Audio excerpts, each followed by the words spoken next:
Good morning, everyone. My topic is DNA sequencing. First, what is the importance of gene sequencing? Sequencing the gene is an important step toward understanding the gene. A gene sequence contains some clues about where genes are. Gene sequencing help us understanding how the genome as a whole works, how genomes work together to direct growth, development, and maintenance of an entire organism. So, DNA sequencing is fundamental to genome analysis and understanding the biological processes in general. It helps scientists to study the part of the genome outside the gene regulatory regions. Then principles of DNA sequencing.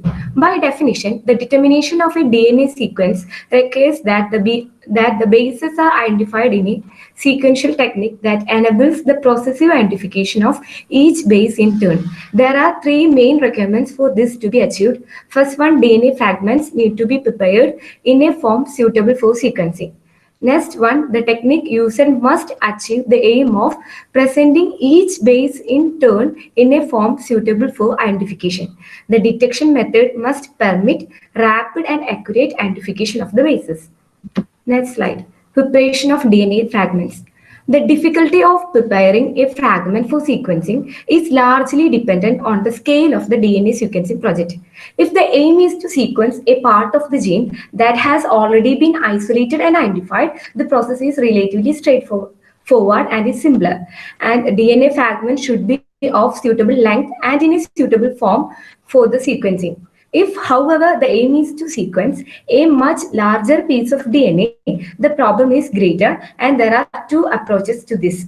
The first is an ordered sequencing strategy. This is also known as clone by clone or clone contig method.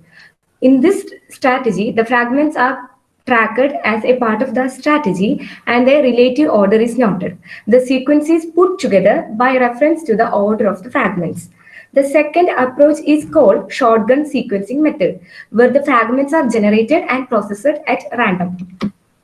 Methods of DNA sequencing. There are two methods, which is Maxam-Gilbert sequencing method and Sanger-Coulson sequencing method, which we have to concentrate. Maxam-Gilbert method is also known as chemical method, and Sanger-Coulson sequencing is also known as enzymatic or dideoxy sequencing method. Maxam-Gilbert sequencing. This method was developed by Alan Maxam and Walter Gilbert in 1976 to 1977, and this is also known as chemical degradation method. In this method, the sequence of double-stranded or single-stranded DNA molecule is determined by treatment with specific chemical agents that will cut the molecule at specific nucleotide position. So the general procedures are DNA preparation, chemical treatment, electrophoresis, autoradiography, and just interrupt the result. Procedure. First, the DNA is to be radio labeled with 32 phosphorus at the 5' end of each DNA strand. Then, in the preparatory phase, the strands are denatured, separated, and purified to give a population of labeled strands for sequencing reaction.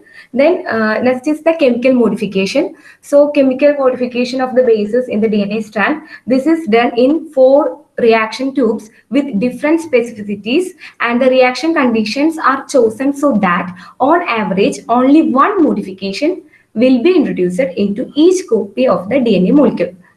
So we can look into the chemical reagents.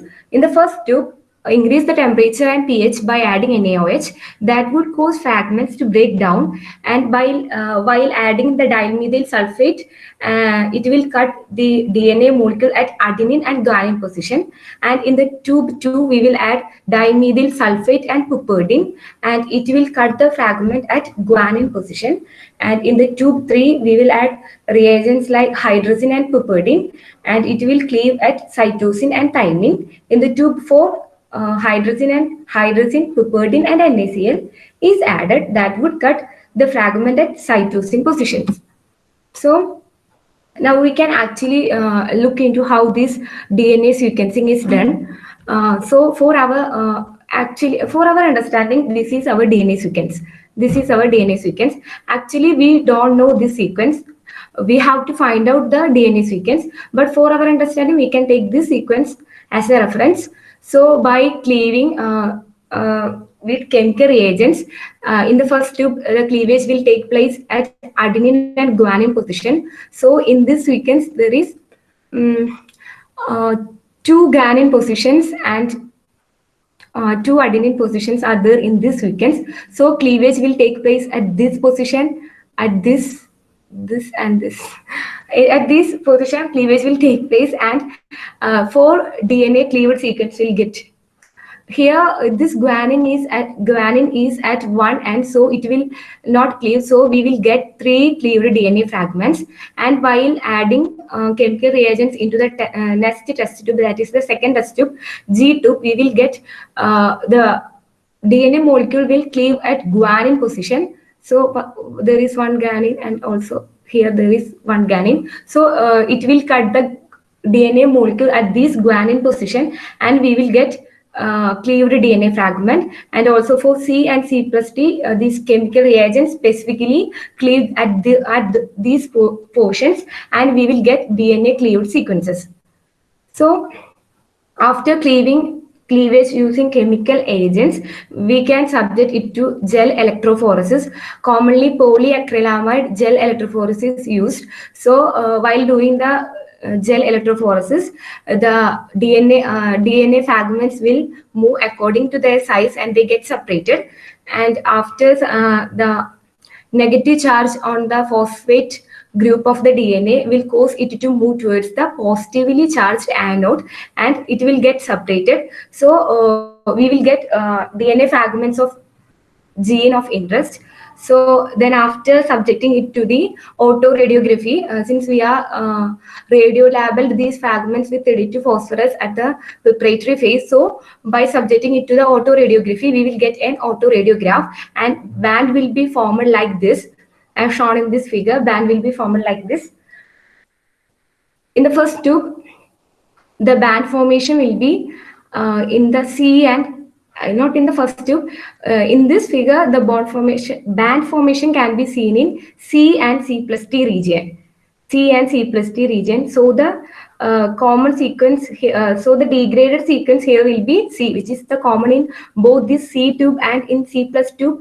The common nucleotide is, common sequence is cytosine. So the base will be cytosine. And in this, we can see only band at C plus T position, not at C position. So the sequence will be thymine. And in this, we can see band at A plus G only, not in G. So the sequence will be A. If there is band at both A plus G and G, the sequence will be G. But here there is only band at A plus G position. So the sequence will be A. Likewise, this can also be done in C and C plus T. In both these tubes, in both these, we can see bands. So the sequence will be cytosine, which is common factor in both these. So cytosine will be the sequence. And in A plus G and G, we can see A will be the G will be the sequence. In C plus T, and in C and C plus T, we can see only band in C plus T. So thymine will be the sequence. Thus we can deduce the sequence like this: CTA, CGTA. Likewise, we can deduce the sequence. This is actually the length of the DNA sequence. One nucleotide length sequence is this. This is two nucleotide length sequence, and it is three nucleotide. Here we can see that one nucleotide is one nucleotide DNA in C and C plus T. In C, there is only one nucleotide, and in C plus T, there is only one nucleotide. So on the basis of this, we can get this band pattern. So by using this, we can deduce the sequence of the DNA. It is its 5' end, and it is its 3' end. If cleavage is take place at this position, there will be zero nucleotide. At guanine position, cleavage at guanine position will create DNA sequence with DNA sequence with zero nucleotide. So if it is here, if we have marked 0, there will be bond formation at A plus G and G. But here it is not marked. If it is marked, there we can see a band formation at A plus G and G. So there will be a G at this position. Thus we can deduce the DNA sequence by using by using this Maxim and Gilbert method of DNA sequencing. So we get uh, this sequence like GCTACGTA. That is the same as this GCTACGTA. Is it clear? Hello? Hello? Hello? Clear ആണ്. Okay, thank you. Next, we can move into the next topic. Um, Sanger sequencing method. This is the most common approach used for DNA sequencing. Sanger sequencing was developed by British biochemist Frederick Sanger and his colleagues in 1977. Frederick Sanger received the Nobel Prize for this same in 1980, and it is also known as the chain termination method and deoxy method. Sanger and Max and Gilbert sequencing technologies are known as first generation sequencing technologies. Sanger sequencing method, and it requires template DNA polymerase, primer, deoxynucleotides, and deoxynucleotides. Template DNA acts as template DNA. It is a single-stranded DNA which acts as the template strand for the synthesis of the new strand, and DNA polymerase will synthesis DNA. It will add deoxynucleoribose sugars to the growing chain, and primer it will give a free 3 hydroxyl group, and deoxynucleotides like deoxyadenine triphosphate, deoxyguanine triphosphate, all these are added into the growing chain by the DNA polymerase, and deoxynucleotides. Then what is this deoxyribonucleotides? Di means two. Deoxy means absence of oxygen. So in deoxynucleotides, there will be absence of. In this figure, we can see deoxyribose. We can clearly see that there is absence of oxygen at 2' position and also at 3' position. There is no oxygen, so it is known as dideoxyribose sugar. So this deoxyribose sugar is used in Sanger sequencing methods, and it is also known as deoxy method. In case of deoxyribose sugar, there is a lack of oxygen at 2' position, but for deoxyribose there is lack of oxygen at both 2' and 3' position. And this is the most important concept in this sequencing method. Procedure: this is our single stranded template DNA, which is 5' to 3', and this is our primer, which will provide a free hydroxyl group, and Leno fragment of DNA polymerase 1 will synthesize the DNA, and it will add deoxyribonucleotides into the growing DNA chain. And while we are adding nucleotides, it will terminate the DNA chain elongation. Since it has no free 3' OH group, it cannot add the nucleotides into this further, so it will get terminated. So while we are adding deoxynucleotide triphosphate, the chain elongation gets stopped, and as a result we will get a series of nested fragments. Then this is the Sanger method in detailed figure. This is our single-stranded DNA. This is our enzyme DNA polymerase, our normal nucleotides. It is our deoxynucleotides, and the primer which is radio labeled. And in these 4 test tubes, to the first test tube we are adding deoxyadenosine triphosphate. To the second test tube we are adding deoxycytosine triphosphate. To the third, deoxythymine triphosphate, and to the fourth, we are adding deoxyguanine triphosphate, and the rest of the components which we are adding into these tubes are DNA, unknown DNA, and DNA polymerase and primer. So the difference in this is deoxy. Difference is for deoxynucleotides which are adding into each of the tubes. The rest of the components are same. Into all these components, we are adding polymers, DNA polymerase enzyme, nucleotides, and single-stranded DNA. And as a result, after adding these, we are subjecting into gel electrophoresis. So DNA get separated on the basis of their size, and we will get band formation like this. So we can easily identify the position of each bands. So this is the detailed figure. So next figure, 1 minute. So in this figure, we can clearly see that it's our sequence while we are adding the deoxy thymine phosphate for adenine thymine get incorporated. Deoxy thymine get incorporated. So here there is thymine.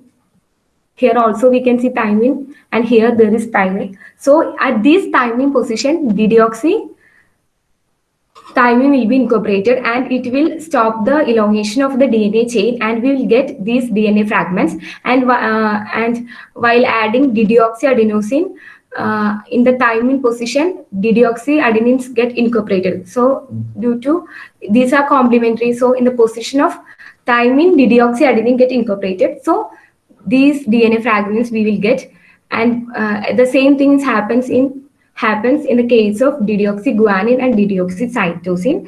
And when we are subjecting these DNA fragments to the gel electrophoresis, it will separate on the basis of size, and we can easily identify by its color, this red color. It has only one nucleotide and it moves faster than the longer fragments, and it will move faster. It is the shortest nucleotide. Then we can see two nucleotide, then 3, 4, 5, 6, like that. These are separated based on their size. Thus, we can deduce the DNA sequence by using by looking into. We can move to the next figure. In that, we can explain it much more better. So this in this figure, we can clearly see that deoxy. Okay, deoxy first band is formed at cytosine position. So cytosine will be the first one, and second band in the adenine position. So second sequence will be adenine, and third band in the also in adenine position. So third sequence will be adenine. Then guanine sequence. So guanine is there, and thymine.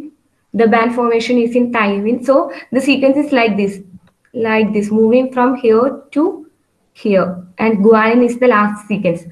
So the sequence that we get from this band pattern is actually the complementary sequence of the original DNA. It is only the complementary sequence. So the original sequence will be complementary to this.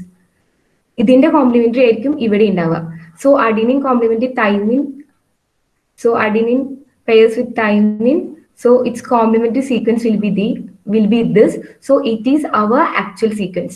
So this is the same sequence that we can see in this.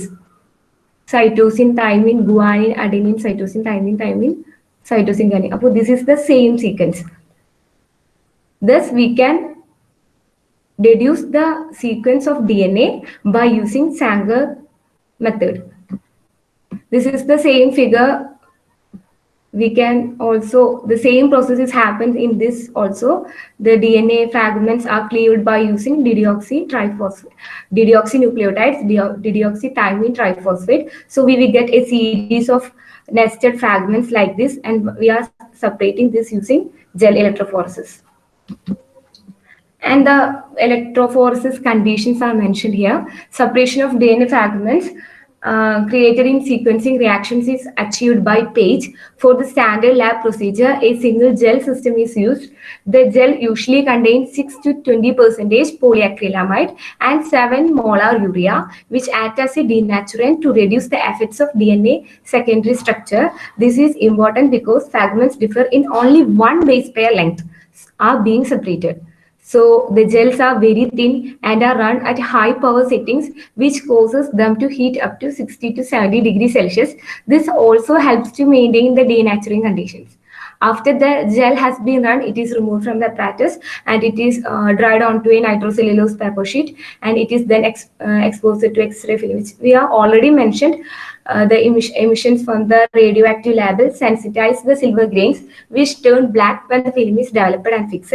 The result is known as the autoradiograph. Using this method, sequences of up to several hundred bases can be read from single gels. The sequence data are then compiled using a computer.